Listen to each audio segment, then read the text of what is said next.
Assalamualaikum warahmatullahi wabarakatuh. Hamdan wa syukran lillah amma ba'd. Ya asdiqai, fi hadhihi fursati sa'idah nahnu min firqati tasi'ah. Ana Ahmad Baydawi wa zamili Jahid Abiyadi. Sanabhathu sa'uqaddimu 'anil furuqil fardiyah al-lughawiyah mubasyaratan. Oke, pertama-tama yuk kita bahas apa sih perbedaan individu.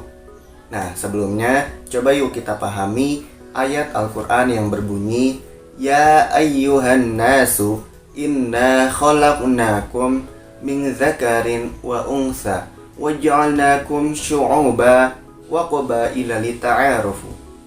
Nah, dalam ayat tersebut dijelaskan pada intinya bahwa Allah menciptakan kita dari jenis kelamin laki-laki dan perempuan. Dan kita diciptakan pula bersuku-suku dan berbangsa-bangsa. Agar apa? Lita'arufu, agar kalian itu saling mengenal. Nah, dari ayat tersebut kita bisa pahami ya bahwa Allah ciptakan kita itu berbeda. Hal kecil itu bisa dilihat dari jenis kelamin, ya ada yang laki-laki, ada yang perempuan. Kemudian dari juga suku-suku, ya banyak suku di dunia, ya. Di Indonesia juga banyak gitu. Bersuku-suku, berbangsa-bangsa gitu kan. Tujuannya agar apa? Agar kita saling mengenal, saling menghargai, ya, tidak saling mencaci ataupun merendahkan, seperti itu. Oke, sekarang kita masuk ke perbedaan individu dalam konteks pembelajaran, ya.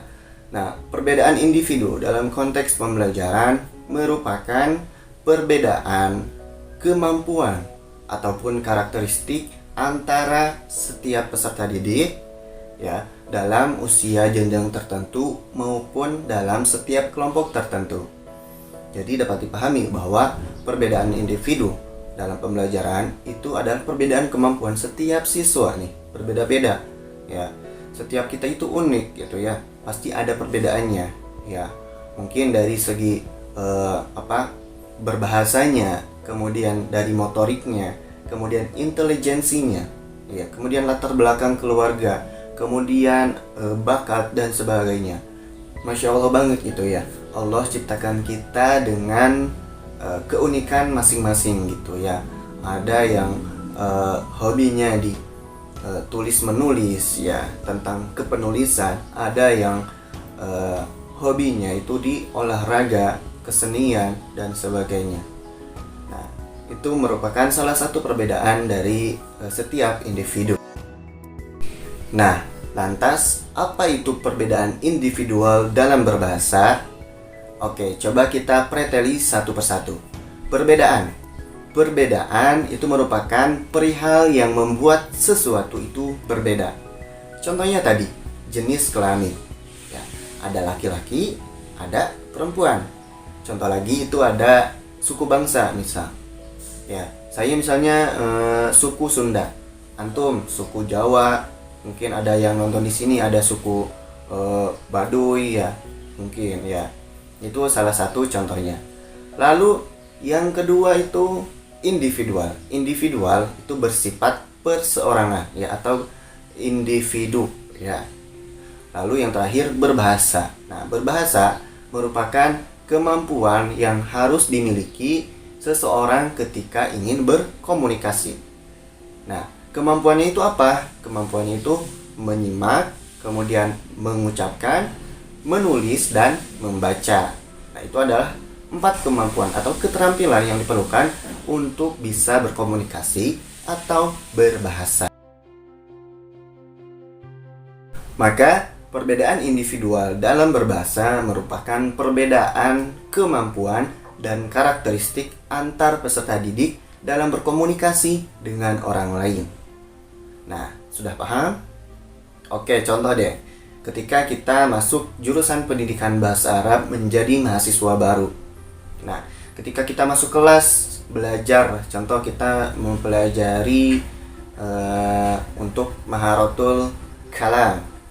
Nah, di situ kita lihat ada mahasiswa yang ketika berbicara itu sudah sangat lancar gitu ya, kayak maju jaya lancar gitu pokoknya.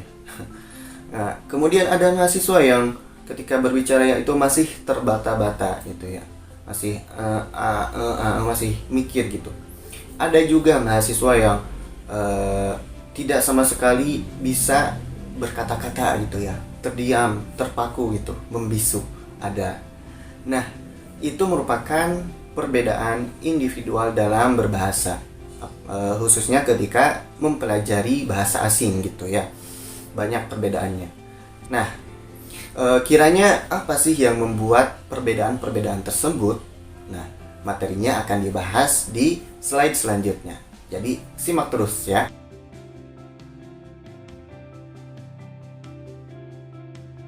Selanjutnya kita akan membahas tentang dua aspek perbedaan individual. Nah, ada dua tinjauan nih berkenaan dengan perbedaan individu, yakni aspek horizontal dan aspek vertikal. Yang dimaksud dengan perbedaan aspek horizontal adalah perbedaan individu dalam aspek mental, ya seperti tingkat kesadaran, bakat, minat, ingatan, emosi, dan sebagainya. Nah, adapun perbedaan aspek vertikal adalah perbedaan individu dalam aspek jasmania, seperti bentuk badan, tinggi badan, besarnya badan, tenaga, dan sebagainya. Oke, baik, pembahasan selanjutnya adalah mengenai faktor sumber perbedaan individu. Nah, ada dua faktor nih teman-teman. Yang pertama itu adalah faktor genetik.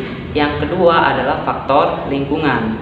Oke, faktor genetik adalah faktor-faktor biologis yang diturunkan melalui pewarisan oleh orang tua. Jadi maksudnya itu adalah bawaan lahir. Yang kedua adalah faktor lingkungan. Nah, faktor lingkungan ini maksudnya adalah faktor yang terjadi dan mengakibatkan perbedaan individu yang berasal dari luar diri individu. Nah, jadi faktor lingkungan ini berasal dari beberapa macam, yaitu status sosial ekonomi orang tua, pola asuh orang tua, budaya, dan urutan kelahiran sendiri. Jadi ada 4 macam ya. Yang pertama tadi apa? Status sosial ekonomi orang tua. Nah, hal ini meliputi tingkat pendidikan orang tua, pekerjaan orang tua, dan penghasilan orang tua. Nah, misalnya aja nih, perbedaan status ekonomi salah satunya membawa perbedaan pola gizi yang diterapkan dalam keluarga. Yang kedua adalah pola asuh orang tua. Nah, mengenai pola asuh orang tua ini dapat kita bagi menjadi 3, yaitu ada otoriter, permisif, dan autoritatif. Nah, apa sih pola asuh otoriter itu? Nah, yang dimaksud pola asuh otoriter ini maksudnya adalah bentuk pola asuh yang menekankan pada pengawasan orang tua kepada anak untuk mendapatkan ketaatan atau kepatuhan. Jadi kayak orang tua tuh bersikap tegas, suka menghukum, dan cenderung mengekang anak. Nah, kemudian ada pola asuh permisif. Nah, pola ini adalah kebalikan dari yang tadi. Jadi orang tua itu memberi kebebasan sebanyak mungkin kepada anak untuk mengatur dirinya, dan anak tidak dituntut untuk bertanggung jawab dan tidak banyak dikontrol oleh orang tua. Yang terakhir adalah pola asuh autoritatif. Nah, pola asuh ini adalah saling mengimbangi, di mana orang tua itu memberikan hak dan kewajiban yang sama, dalam arti saling melengkapi. Jadi anak itu dilatih untuk bertanggung jawab dan menentukan perilakunya sendiri agar dapat berdisiplin gitu. Kemudian yang ketiga adalah budaya. Nah, budaya ini dapat dikatakan adat istiadat dalam masyarakatnya ya. Nah, norma masing-masing masyarakat kan berbeda, maka perilaku yang muncul dari anggota masing-masing masyarakat berbeda satu sama lainnya. Kemudian yang terakhir adalah urutan kelahiran. Ya, walaupun masih banyak kontroversi, akan tetapi karakteristik kepribadian seseorang juga sebenarnya dipengaruhi oleh urutan kelahiran. Sebagai contoh nih ya, anak yang lahir sulung atau anak pertama cenderung lebih teliti, mempunyai ambisi dan agresif dibandingkan dengan adik-adiknya. Kemudian yang kedua, anak tengah. Nah, anak tengah ini sering menjadi mediator dan pecinta damai. Toyib, setelah kita memahami faktor-faktor apa saja yang membuat setiap individu itu berbeda, selanjutnya menurut Iskandar Wasid dan Sunendar, mereka menyatakan bahwa setiap peserta didik secara alamiah itu memiliki karakteristik yang berbeda. Nah, hal ini harus diperhatikan oleh pengajar, khususnya kita bagi para calon pengajar di masa depan nanti. Amin gitu. Yang pertama, karakteristik pribadi dan lingkungan. Nah, di sini ada 4 hal ya. 4 hal atau karakteristik yang harus diperhatikan. Nah, yang pertama itu ada umur. Nah, umur biasanya peserta didik dengan umur yang lebih tua itu akan lebih siap untuk menerima pembelajaran atau materi.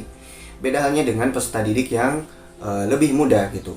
Kita contohnya misal ya siswa di TK ya, taman kanak-kanak. Nah, mereka itu ketika masuk kelas gitu ya, mereka itu belum siap untuk belajar, makanya dinamakan TK itu karena taman kanak-kanak gitu ya, yang fungsinya itu bermain sambil belajar ya. Mereka masih belajar untuk menyesuaikan diri untuk siap menerima materi ataupun pembelajaran yang lebih serius gitu. Kita coba bandingkan dengan mahasiswa gitu ya. Mahasiswa ketika masuk kelas itu udah siap belajarnya ya, karena umur mereka itu sudah matang dan sudah tua gitu ya, sudah dewasa gitu. Nah, lalu yang kedua itu jenis kelamin. Nah, jenis kelamin juga menentukan bagaimana seseorang itu belajar. Biasanya untuk seorang perempuan itu lebih disiplin ya dalam hal menerima pembelajaran. Mereka itu lebih patuh lah gitu ya. Berbeda halnya dengan yang laki-laki ya, meskipun gak semuanya, tapi biasanya yang perempuan itu lebih disiplin ketimbang yang laki-laki dalam proses pembelajaran. Lalu yang ketiga itu ada pengalaman. Nah, pengalaman di sini maksudnya adalah pengalaman prasekolah ya, jadi pengalaman sebelum dia bersekolah di suatu institusi ataupun lembaga tertentu. Kita ambil contoh misalnya sebelum masuk IAIN, jurusan Pendidikan Bahasa Arab, saya sekolahnya itu di SMK. Ya, ini contoh. Saya sekolahnya di SMK. Nah, itu bisa menjadi berpengaruh ketika saya belajar di IAIN jurusan Pendidikan Bahasa Arab. Seperti itu. Beda halnya ketika saya misalnya jurusannya itu sebelum masuk IAIN itu sekolahnya di Gontor misal, itu akan berbeda pula nanti hasil atau saat proses pembelajaran di jurusan Pendidikan Bahasa Arab. Lalu yang keempat itu ada sosial ekonomi orang tua. Segi ekonomi, nah biasanya ekonomi juga ini berpengaruh nih ya. Misalnya ada anak yang hanya bisa masuknya sekolah swasta nih ya, dia masuk sekolah swasta. Ada anak yang mampunya siswa ke sekolah yang elit gitu ya, Nah, ketika mereka sama-sama lulus nih di sekolah yang dua ini, nah mereka disatukan, maka itu juga akan berpengaruh nih terhadap kesiapan belajar ataupun nanti hasil belajarnya. Ya, seperti itu. Lalu yang kedua ada karakteristik psikologis. Di sini ada 6 hal yang harus diperhatikan. Yang pertama itu tingkat kecerdasan. Nah, setiap kita itu memiliki kecerdasan yang berbeda-beda. Ada yang unggul di kecerdasan intelijensi dalam berpikir, ada yang lebih dari emosionalnya gitu, perasa, ada juga yang dari spiritualnya. Ya, tiap kita itu memiliki kecerdasan yang berbeda-beda. Ya, itu juga harus diperhatikan oleh seorang guru. Lalu yang kedua itu ada kreativitas. Nah, setiap orang pastinya memiliki tingkat kreativitas yang berbeda pula ya. Ada yang ketika mendapatkan suatu ide itu langsung tercetus sesuatu yang baru, ada yang tidak ya, ada yang tidak juga gitu kan. Lalu yang ketiga itu ada minat dan bakat. Nah, kalian sudah tahu kan apa perbedaan minat dan bakat? Kalau minat itu adalah ketertarikan terhadap suatu ya, sesuatu di sini misalnya pembelajaran gitu. Nah, kemudian kalau bakat itu dia memang sudah kemampuan atau keahlian dari dirinya sendiri. Lalu yang keempat, pengetahuan dasar. Nah, pengetahuan dasar biasanya itu berpengaruh terhadap proses pembelajaran selanjutnya. Ya, misalnya pengetahuan dasar saya ketika memasuki jurusan pendidikan bahasa Arab itu hanya misal sekedar tahu domir saja gitu ya. Itu juga akan berpengaruh terhadap proses pembelajaran selanjutnya. Lalu yang kelima itu motivasi belajar. Nah, ini sangat penting ya, modal-modal yang sangat-sangat penting dan harus dimiliki oleh seseorang ketika belajar sesuatu. Ya, misalnya ketika belajar bahasa Arab, meskipun dia tidak ada latar belakang belajar bahasa Arab, tetapi motivasi dia kuat ya, maka dia akan sukses itu ketika belajar bahasa Arab. Ataupun walaupun misalnya dia ekonominya tidak pas-pasan gitu ya, pas-pasan ekonominya, ataupun misalnya orang tuanya keras terhadap dia gitu, tetapi ketika motivasi belajarnya itu sangat kuat, maka dia akan berhasil juga gitu. Lalu yang terakhir, sikap belajar. Nah, ini juga bisa menentukan hasil belajar seseorang. Jadi ketika bagaimana dia bersikap terhadap mata pelajaran yang ada, kemudian bersikap terhadap guru, kemudian bersikap juga kepada rekan-rekan sekelasnya, itu bisa mempengaruhi hasil pembelajaran. Selanjutnya adalah proses pengembangan kemampuan berbahasa individu peserta didik. Nah, menghadapi kenyataan bahwa setiap individu peserta didik itu memiliki tingkat kemampuan berbahasa yang berbeda, maka guru dituntut agar mampu mengakomodasi segala kebutuhan peserta didik yang beragam, sehingga peserta didik dapat meningkatkan kemampuan berbahasanya. Nah, ada 3 program dalam proses pengembangan kemampuan berbahasa individu peserta didik. Yang pertama itu program remedial. Yang kedua itu adalah pengayaan atau pendalaman materi tambahan. Nah, yang ketiga itu percepatan atau akselerasi. Nah, selanjutnya bagaimana nih upaya mengatasi perbedaan individu dan kaitannya dengan pembelajaran bahasa? Nah, itu bisa dengan cara yang pertama, menggunakan pendekatan pembelajaran fleksibel disertai penggunaan multimedia dan multi metode. Yang kedua, memahami pilihan gaya belajar siswa, kemudian menyediakan lingkungan belajar yang mendukung gaya belajar mereka. Kemudian yang ketiga, bisa dengan memberikan pengalaman belajar yang menggabungkan pilihan cara belajar siswa, menggunakan metode mengajar insentif, alat, dan situasi yang direncanakan sesuai dengan pilihan siswa. Kemudian bisa pakai kombinasi cooperative learning, pembelajaran individu dan pembelajaran kelompok, atau antara aktivitas belajar siswa yang berpusat pada guru dengan pembelajaran yang berpusat pada siswa. Nah, yang terakhir tentu saja berikan waktu yang cukup untuk memproses dan memahami informasi. Alhamdulillah, selesai sudah materi untuk hari ini. Nah, sebelum kami tutup, ada sebuah quotes ya dari Charles Perrault yang berbunyi, "Good teachers know how to bring out the best in students." Guru yang baik itu tahu bagaimana cara membawa yang terbaik atau membawa siswanya menjadi versi terbaiknya masing-masing. Oke, kita sambungkan dengan materi hari ini. Ketika kita memahami faktor-faktor dari perbedaan individu dan mengetahui karakteristik perbedaan setiap individu, nah, kita juga akan memahami ya, kita akan bisa menyikapi perbedaan tersebut dengan baik dan benar, dan kita tahu itu cara membawa setiap siswanya menjadi versi terbaik mereka masing-masing. Seperti itu. Baik, demikian yang dapat kami sampaikan. Kami mohon maaf apabila ada kata-kata yang kurang dipahami. Sebelum menutup presentasi kali ini, izinkan saya memberikan sebuah pantun buat teman-teman. Jalan-jalan ke kota Banjar, naik onta sambil bernyanyi. Mohon maaf cuma sebentar, jika lama takut jatuh hati. Jangan pegang mawar berduri, pegang saja tangan ukhti.